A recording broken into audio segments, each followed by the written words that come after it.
Hi everyone, welcome to this video where I'll guide you through the step-by-step process of sewing the little Venice skirt. This is a beautiful flare bias cut design with an invisible zipper and a delicate finish like French seams and a baby hem. Even though this is a super simple pattern, it is best suited for an intermediate skill levels, as working with delicate fabrics is key to achieving the best results. These fabrics can be slippery and require a bit of experience to handle well. That said, ambitious beginners are welcome to give it a try because you will learn so many valuable techniques for working with evening wear fabrics, all really well explained in this step-by-step tutorial. So grab your materials, set up your sewing machine, and let's bring this pattern to life together. The materials that you will need are first your fabric. Choose fabrics with a fluid drape and a minimal stiffness to enhance the bias cut natural movement. Avoid overlay structure or heavy fabrics as they will not conform well to the body or achieve the desired drape. In the handbook, you could find the estimated amount of fabric per size as well as some options to consider when choosing your fabric. Take into consideration that this pattern is designed to be online, making the fabric selection especially important. Choose a fabric that feels comfortable against the skin and provides the adequate coverage. Then you will need iron-on fuse, a small amount just to stabilize the zipper seam. Lightweight sew-on interlining.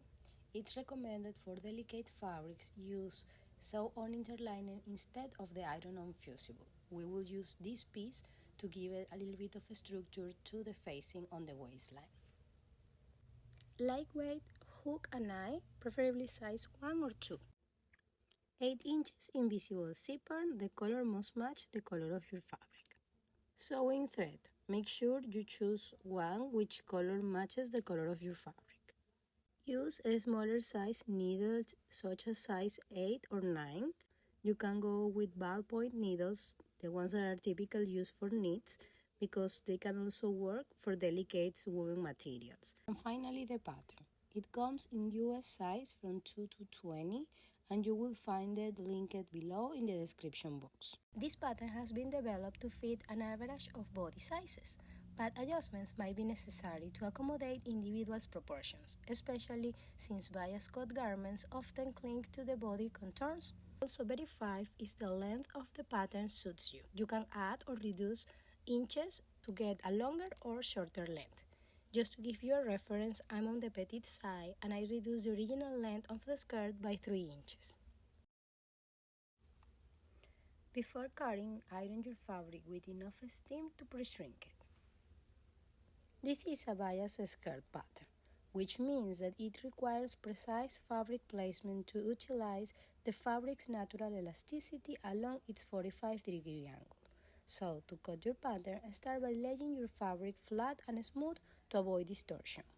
And let's start cutting the front piece first. To do so, fold the fabric diagonally to create a true bias fold, aligning the grain line marked on the pattern with the true bias of the fabric and ensure that it is completely parallel to the selvage, while the center of the pattern is aligned with the fabric fold. To cut the back pattern, fold the fabric along the straight grain, aligning the selvage, and position the pattern piece at a bias angle. Align the pattern with the true bias, ensuring it remains consistent and the grain lane is parallel to the selvage. Then secure the pieces with weights or pins, and since the seam allowance are included in the pattern, just cut precisely along the edge of the piece. Work slowly and make small but controlled cuts to maintain precision. Let's start our sewing process by preparing the bias cut pieces for assembly. So we're going to first stabilize the waistlines on front and back patterns by running a straight stitch 1/8 away from the edge of the waistline on each piece. This stitching will help prevent the fabric from stretching out of shape during handling and construction.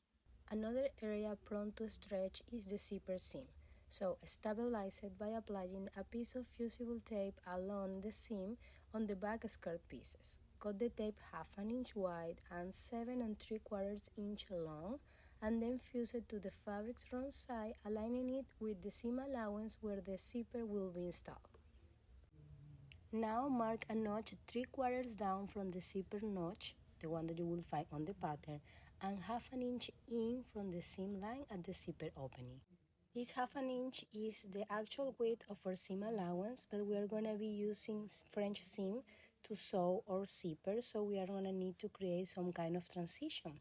To do so, face the wrong sides of the back skirt, pin them together, and starting from the bottom of the skirt, sew upwards using 1/4 of an inch of seam allowance. As you approach to the notch, curve your stitching to meet the starting point of it, but make sure you stop 1/8 before reaching the end of the notch to create the transition that we need to install the zipper. Then clip to the notch and trim your seam allowance to 1/8 of an inch. Next, press the seam flat and then fold the fabric so the right sides of the fabric are together, and sew again using 1/4 of an inch of seam allowance, in this way enclosing the raw edges within the seam. Mark and press the seam allowance, which is half an inch, along the edges of the zipper opening on both thighs. Use your iron to press the fabric along the marked seam allowance, creating a clear pre-crease. This pre-crease will act as a guide, making it easier to align and attach the zipper later on. And then press the bottom seams towards one side. Finish the raw edges of the center back opening where the zipper will be placed with a serger. You can also bind them with a bias tape for a polished and decorative finish. Carefully press the zipper to separate the teeth. This will make it easier to install the zipper later on. Then measure the zipper tape width. If it is smaller than half an inch, which is the zipper seam allowance, you will need to compensate it to balance the seam allowance. For instance, my zipper is 3/8 of an inch wide, the tape, if you measure from the center towards the edge. It means that I'm going to need to place it 1/8 in from the edge of the seam to adjust it and use up all my seam allowance. Also, we can use the pre-crease line that we have to place the zipper as close as possible to that fold. And now, with the longest stitch available on your machine and the regular zipper foot, paste the zipper to the opening, placing the right sides together. Repeat the same procedure in both sides of the pattern. Make sure you open the zipper completely so the zipper pull is out of your way. This will allow you to sew the zipper tape without any interference.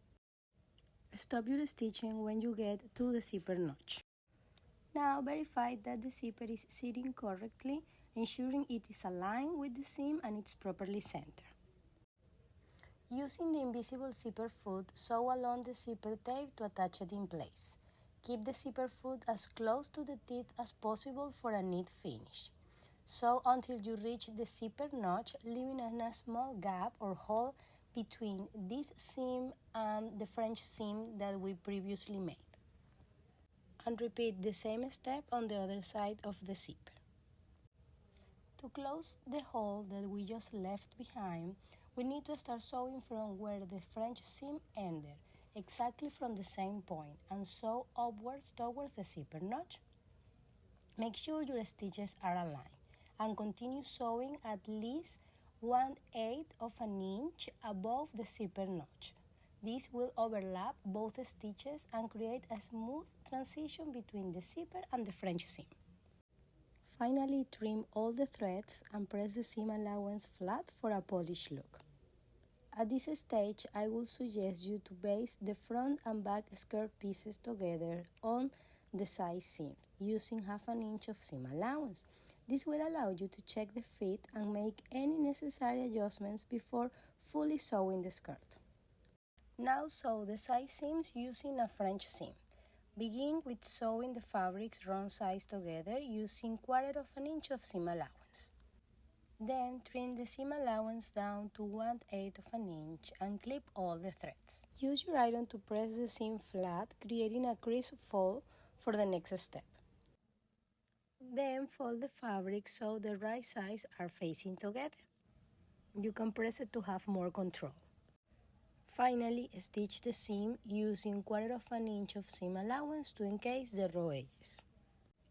While these seams can also be done with a regular seam and a serged edges, French seams are ideal for cleaning delicate fabrics. They provide a smooth and refined finish, protecting the raw edges from fraying and adding durability to the garment.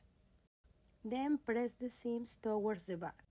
Use light pressing motions rather than dragging the iron, which can cause stretch to the fabric. Use a tailor hem cushion or a curved surface when pressing the hips. This will add a better and polished touch to the side seam because that area we don't want it to be flat. We want it to have some kind of natural curve as it has it on the body.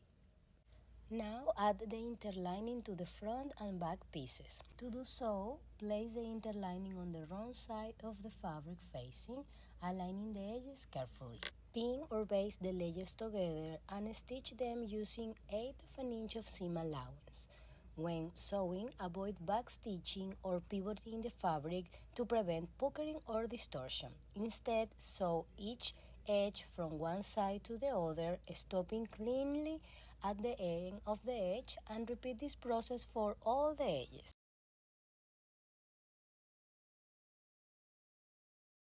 Now with right sides together, sew the front and back facing at the side seam using 1/2 an inch of seam allowance. Then press the seams open to create a clean and professional finish. If needed, trim the seam allowance slightly to reduce bulk. And serge the bottom, back, and side edges of the facing to prevent them from fraying. To attach the facing to the waistband, first mark the center front of both the skirt and the facing. With right sides together, align the center, front, and side seams of the skirt and the facing.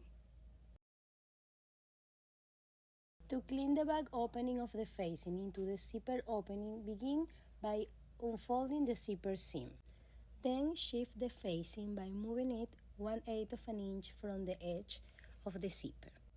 Pin the pieces together and sew along the zipper. Now fold the zipper seam back into its original position and pin the rest of the back skirt and facing together. Then sew along the waistline using 1/4 of an inch of seam allowance. Now trim the fabric excess on the corner to reduce bulk. Fold the facing towards the wrong side of the fabrics and pull the corners that are located where the zipper is with the help of a chopstick or a knitting needle. Next, understitch the seam on the facing side, ensuring you are catching underneath the facing all your layers of fabric. Flip the facing towards the wrong side of the fabric skirt and press it to keep it in place, ensuring it lies flat. Optionally, you can top stitch around the waistline using 1/4 of an inch of seam allowance.